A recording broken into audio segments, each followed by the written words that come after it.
बोल सच्चे दरबार की। सभे तेरा वाली दीवाना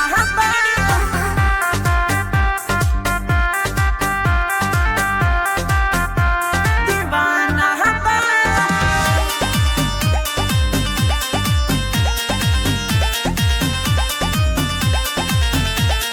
चढ़ते कुआरई चला नहाबा खुशी के ना केहू के ठिकाना बा सभे शेरा वाली के दीवाना बा सभे शेरा वाली के दीवाना बा पूजा पाठ होता रोजाना बा रोजे थावे मेला आना जाना बा सभे शेरा वाली के दीवाना बा सभे जोता वाली के दीवाना बा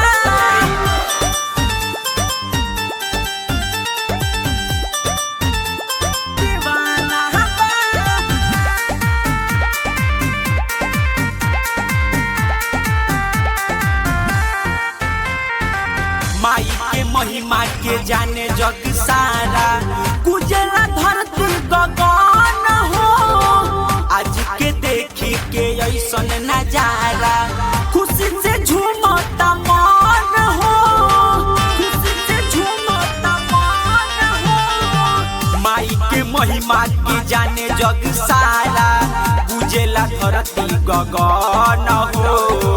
आज के देखी के ऐसन नजारा खुशी से झूमता मन हो भगती में रमल जमाना बा मैया के नामावा भजाना बा सभे शेरा वाली के दीवाना बा सभे जोता वाली के दीवाना बा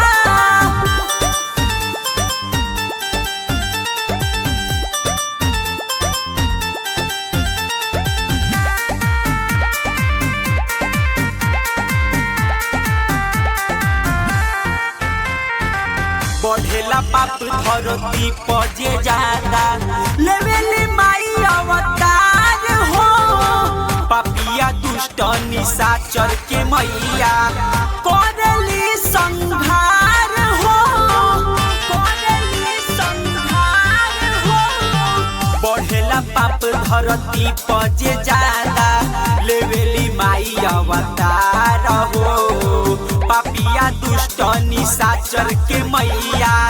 करेली संहार हो राइटर नरेंद्र बताना बा प्रेमी श्री मोहन गावत गाना बा सभे शेरा वाली के दीवाना